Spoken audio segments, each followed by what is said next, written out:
ये रैंडम गलत एड्रेस बता के रजिस्टर कर लिया डोमेन, कह रहा रजिस्टर हो रहा आपके डोमेन का फाइनल।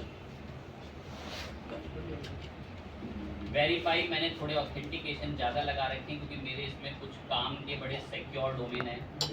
और अब जो इसने ये OTP भेजा है, वो अलग प्राइस क्या है? आपको ऑप्शन मिलेगा तो इस नाम से DNS नेम सर्वर। अब हर बच्चा हमारे बीच इतना सुस्त नहीं हो सकता। बहुत बच्चों को जब एक बार मैंने एक डायग्राम बन के बताया था ना, तो बताया था कि मार्केट में फिर एक चीज आई DNS नाम से।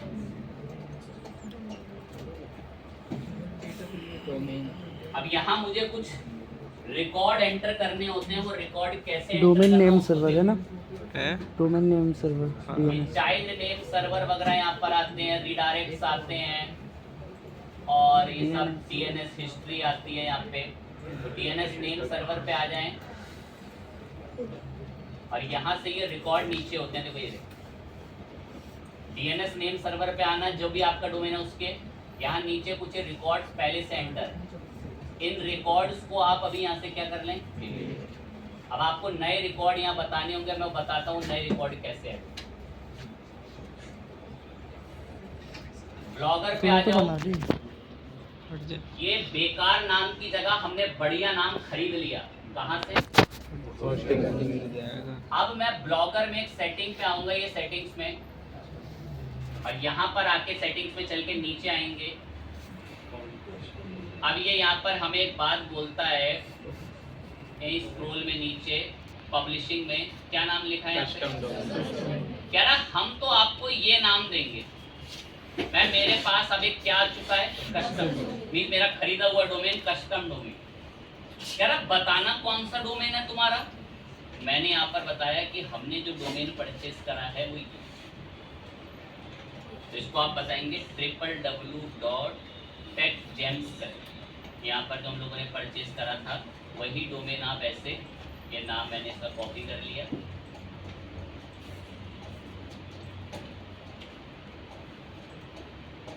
मैं ये है मेरी वेबसाइट का कस्टम डोमेन। आज से ये नाम नहीं है। कस्टम डोमेन बता के क्या करा लिया। अब ये एक वार्निंग देगा आपको, रेड कलर का मैसेज।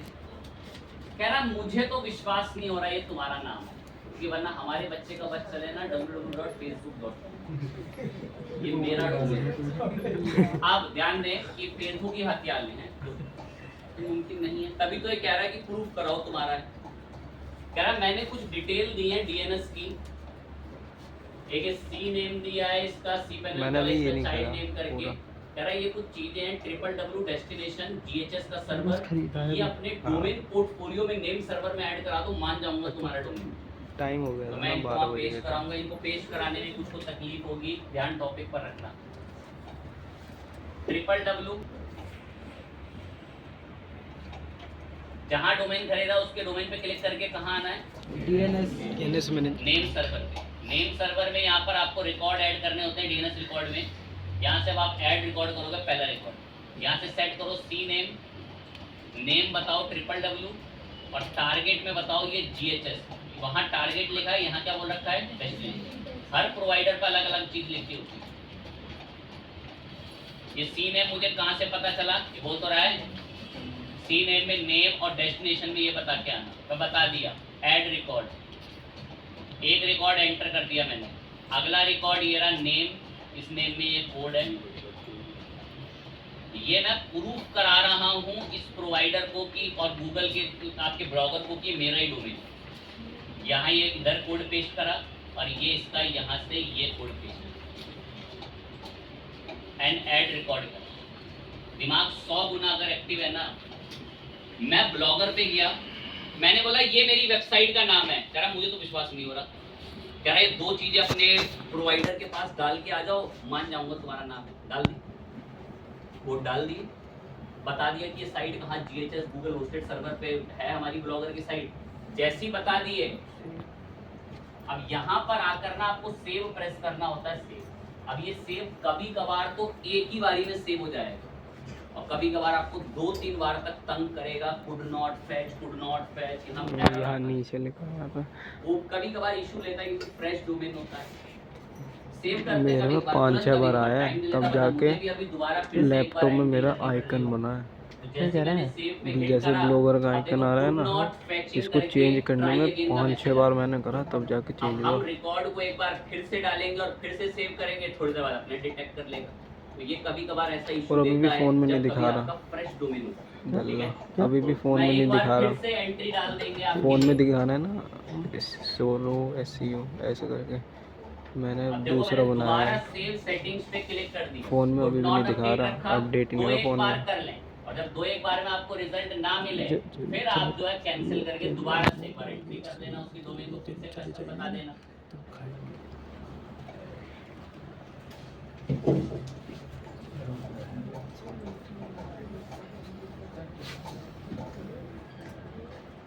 तीसरी बार में सेटिंग्स क्या हो गई?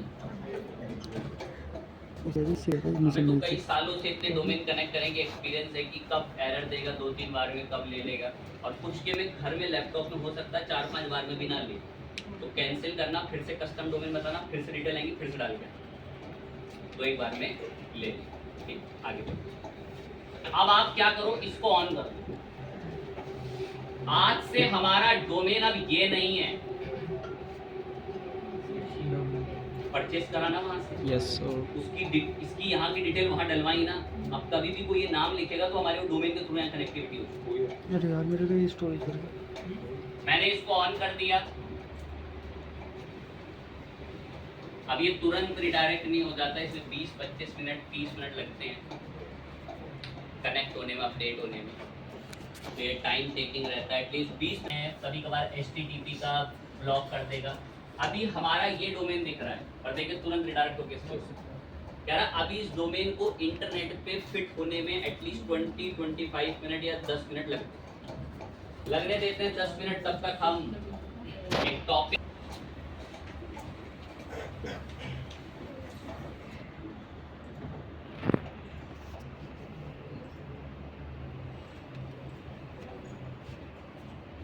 क्या नाम है,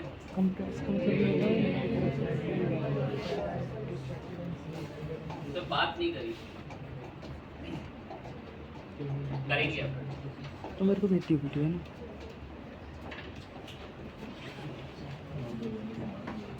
अब करेंगे, थोड़ा एक्टिव रहना।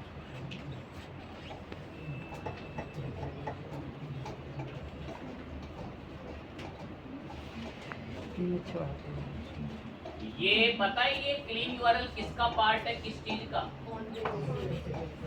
ऑन पेज एसईओ की किस चीज का है? ट्रिक तो हमने भी बहुत पढ़ ली, कीवर्ड अच्छा, टाइटल अच्छा, high quality content, Meta description, पर ये नहीं पढ़ा।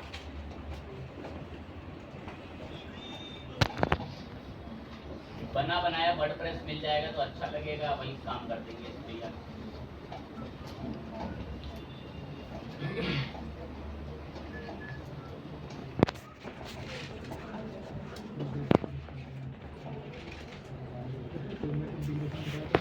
क्या लिखा हुआ दिख रहा है? Not secure. ये सिक्योर हो जाएगा, पर जैसे ही मैं सिक्योर के लिए ऑन करूंगा ये कम से कम 20 से 30 मिनट के लिए फिर साइट बंद हो जाएगी। पर अभी दिमाग को बिल्कुल फिट करके देख लें, सेटिंग से कस्टम डोमेन डाला था, व्यू ब्लॉक करते ही अब हमारा ब्लॉक तो दिख रहा है और उसी डोमेन पे दिख रहा है जो हमने खरीदा था कस्टमली। आपको एक पेड डोमेन ही दिखाना होता है, पर इसमें अभी क्या दिखाता है भाई, ये सिक्योर दिखा देगा पर ये साइट 25-30 मिनट के लिए बंद हो जाएगी। मैंने HTTP की जो अवेलेबल है इसको यहाँ से ऑन कर, बंद हो गई ये साइट, कम से कम 30 मिनट तक बंद रहेगी, क्योंकि इस साइट पर अब एक चीज ऑन होगी, क्या नाम है उसका? HTTPS। तो मैं व्यू करता हूँ तो ये थोड़ी देर के लिए शांत पड़ जाएगी साइट, क्योंकि HTTPS के मोड में जा रही है। तब तक इसको निपटा लेते हैं।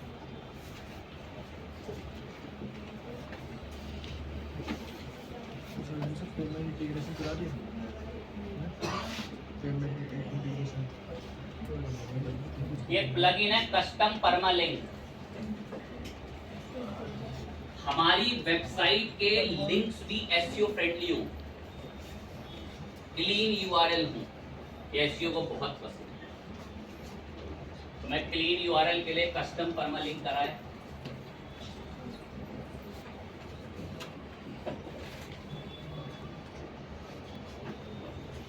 कस्टम परमालिंक मंगाते ही अब आप अपनी साइट पे कोई पोस्ट अगर इसमें लिखी हुई हो, जैसे इसमें कोई पोस्ट अभी अवेलेबल नहीं है, मैं पोस्ट के लिए रिसोर्स इकट्ठे करें, पब्लिश करा, पब्लिश, ये आर्टिकल दिखता कैसा है, एक बार इसको व्यू करा। अब इस आर्टिकल में पता है ऑटोमेटिक क्या होता है, मैंने पोस्ट का नाम रखा what is C programming language, अपने आप खुद से ही यूआरएल में आगे क्या लिखा हुआ आ गया, What is C programming language? मैं चाहता हूं कुछ और आए। कभी कभार आपका आर्टिकल इसका 2 गुना बड़ा हो सकता है, 3 लाइन में हो सकता है, तो फिर तो ये तीनों लाइनों को उठा के यहीं परोस देगा। तो इसी के लिए मैंने एक प्लगइन इंस्टॉल करा था, क्या नाम था, Custom permalinks. ये बैठा नीचे, इसको मैं जो लिखकर बता दूं ना यहाँ आगे बड़ी सी प्रोग्रामिंग को हटा के वो आया करेगा। ये लिखना तो पूरी तरीके से गलत है, बट मुझे कुछ बच्चों को क्रिएटिवली समझाना है कि यहाँ एसईओ फ्रेंडली अपने आर्टिकल से रिलेटेड उसके टाइटल का और एक्स्ट्रा वर्ड की स्टफिंग कर दी, उसके बारे में लिख दिया, ऐसे बताएं। मैं ये बिल्कुल गलत लिख रहा हूँ जो यहाँ मैं लिख रहा हूँ,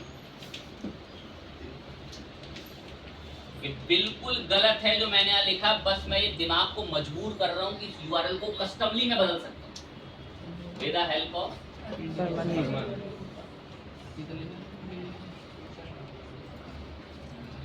अपडेट करा। अब देखो मैंने इसके परमालिंक में इंडिया इज बेस्ट बोल दिया, और अब मैंने इसको रिफ्रेश करा, कहाँ रिडायरेक्ट हो गया। और अगर मैं इसको अब व्यू करता हूं ना कभी इस आर्टिकल को, बैक करा, हम इस आर्टिकल को कभी भी व्यू करते हैं, ये व्यू करा, तो अब वो मैसेज नहीं आता इस यूआरएल में जो उसका टाइटल का था, मेरा बताया हुआ आता जो मैंने बोला। और ये मुझे ऐड करने में किसने मदद करी, इसी को बोलते हैं यूआरएल क्लीनिंग करना। और यूआरएल क्लीनिंग में मैंने पहले बोला एक मैंने गलत लिखा है, मैं दिखाना चाहता था कि हम कुछ भी लिख सकते हैं, क्योंकि मैं यहाँ थोड़ा टिपिकल लिखता, अच्छा कुछ और लिखते हुए कुछ भी लिख सकते हैं, और वो कुछ भी का मतलब है कि एसईओ फ्रेंडली वर्ड्स आने चाहिए, जो कि दो एक को पता चल गया कि भाई एक चीज का रूल है और उस रूल का नाम कौन सा एसईओ है। मैंने ना इस पर कभी बात नहीं करी थी कि यूआरएल क्लीन कैसे होता है, यूआरएल हमारे मुताबिक कैसे मैनेज होता है। बाकी यूआरएल ना वर्डप्रेस में एक और जगह से भी मैनेज होता है, ये जगह आपको पता होनी चाहिए। सेटिंग्स के अंदर भी एक ऑप्शन आता है, किस नाम से, Permanent. ये बिना प्लगइन के आता है जी। यहाँ से आप अपनी पूरी साइट के परमालिंक्स चेंज कर सकते हैं कि क्या क्या परमालिंक्स में आना चाहिए, क्या क्या चीज़ नहीं आनी चाहिए। क्योंकि कुछ परमालिंक्स में क्या होता है कि आर्टिकल के यूआरएल के साथ डेट भी आ जाती, यूआरएल के साथ क्या भी आ गई, फाइन बात है। तो ये यूआरएल क्लीनिंग का पॉइंट। इसके अलावा ये भाई साहब तो थोड़ी देर तक, कितनी देर तक शांत रहते हैं, 30-25 मिनट को लेते हैं, तो इसमें हम लोगों